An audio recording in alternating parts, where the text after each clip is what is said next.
Yeah, Tina was, first of all, I thought, I thought she was due May, not April. So when I decided to go on a hike, drive out and see if I could get to Billy Meadows, and I drove out there and got stuck in the snow, like that. You were with me, Cynthia, and we started walking. We had to walk out. You walked 9 miles. Yeah, we walked 9 miles out. And I was pregnant, and I thought I had a month to go. Well, You had the baby the next day. yeah. Tina dropped as I was walking out. Cynthia was walking the whole time, and going. Then I'd carry her on my shoulders, and then she'd walk, and then I'd carry her on my shoulders, and we got down to the first farm from up there, and it was the first weekend that somebody had been in there at that farm, and we got a ride out, and Tina was born the next day. So it was dangerous, and it was stupid on my part. It was stupid. But that was one of those things. He said, don't go, so I went.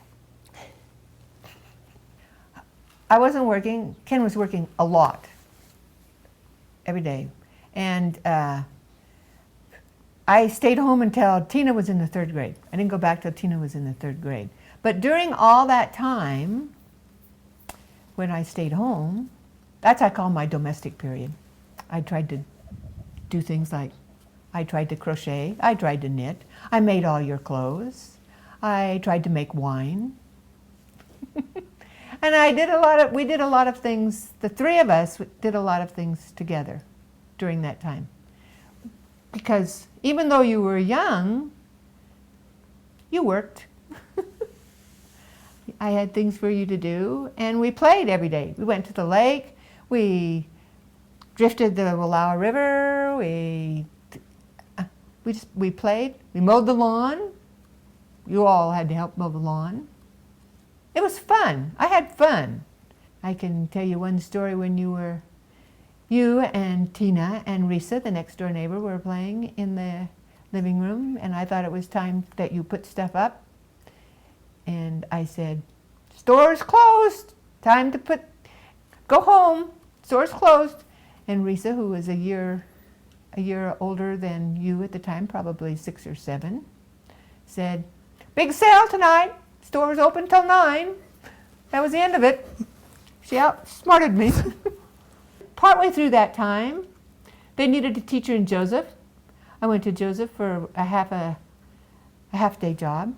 Then I went back to work.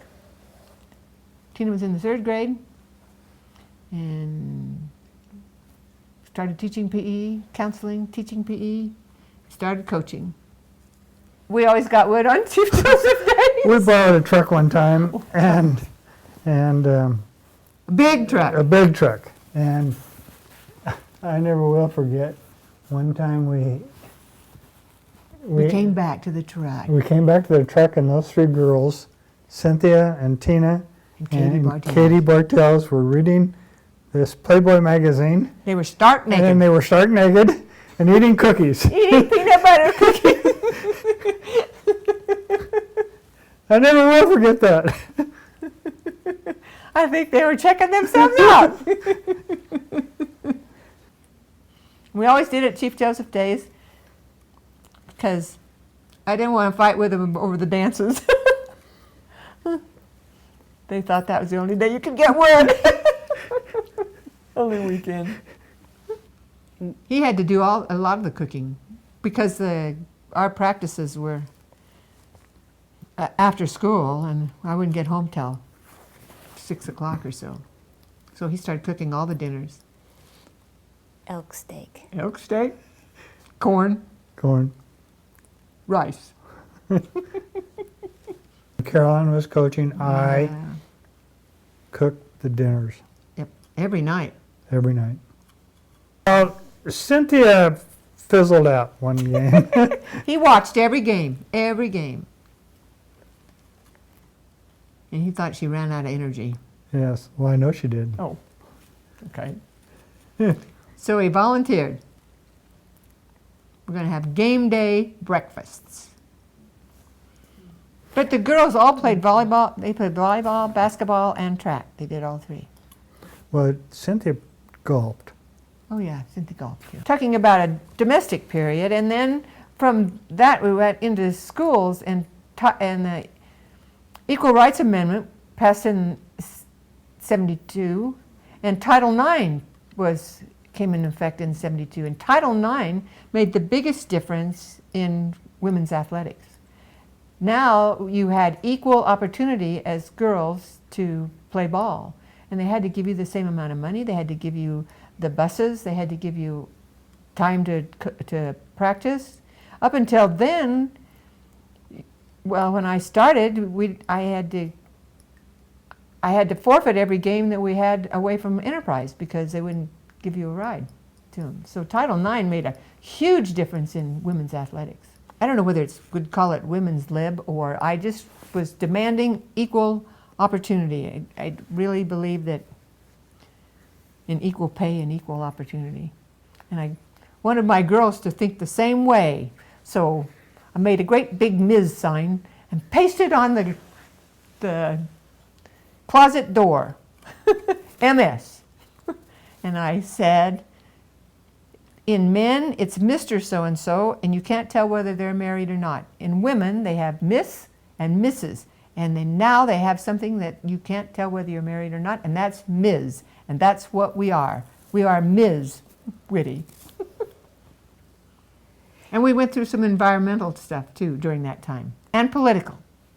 Dad spent a lot of time trying to get that wild and scenic river designation in Hills Canyon and get the dam stopped. And we made a number of trips to Washington, D.C. and testified. We had lots of meetings that Cynthia's talking about, where they learned to drink beer, which we didn't know that till later. I didn't know it at all. Because we had beer at the meetings, and they went around and drank the dregs out of the cans. Senator Packwood, the senator from Oregon, is the one who introduced the legislation.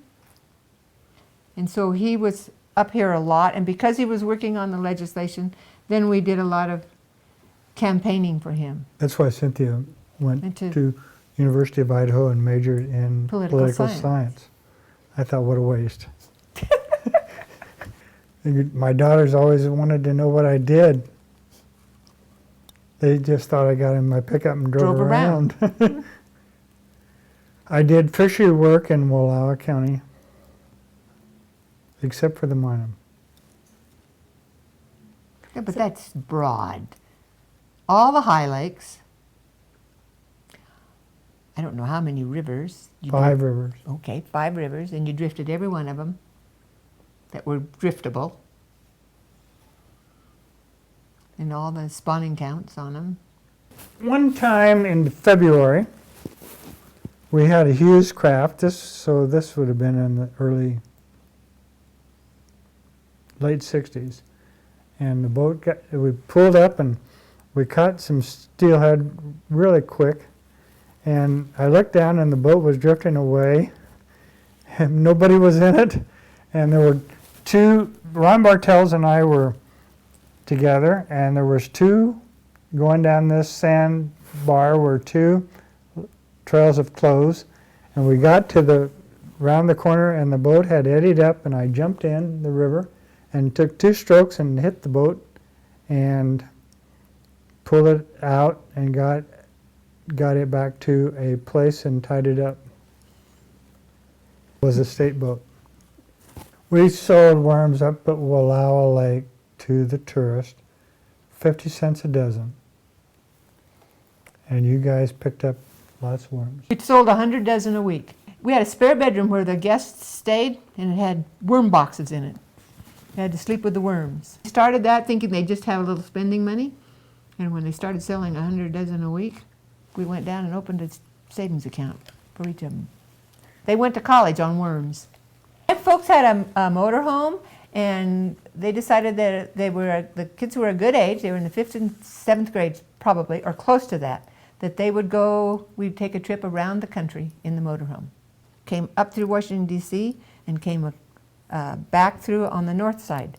And Ken didn't make the entire trip because the I had to testify. state was in some kind of a litigation that he had to testify on. So when he would call back to see when he had to leave, and as soon as he had to leave, then he got on the plane. But those girls can recite the states we went through because they memorized them. We had a book called Traveling the U.S. with Kids. And we went to battlefields, and we went to museums and parks, and we stayed in KOAs for it was a month. And then we went to Hawaii, and my folks went with us again, and we rented 2 little campers they were 2 little pickups with campers on them. And we would tour one island, and then we'd fly to the next island and pick up the next 2 little campers, and we camped on 4 islands. For Cynthia's 8th grade graduation, we went to Hawaii. They did lots of snorkeling. One night we couldn't find any place to camp, and so we went into a cane field and parked, and we woke up in the middle of the night. We could smell fire. They were burning that cane. They were burning the cane. We didn't know they burned cane, but they were burning the cane, and we got out of there in a hurry. We weren't supposed to be in there anyway. Probably said no camping.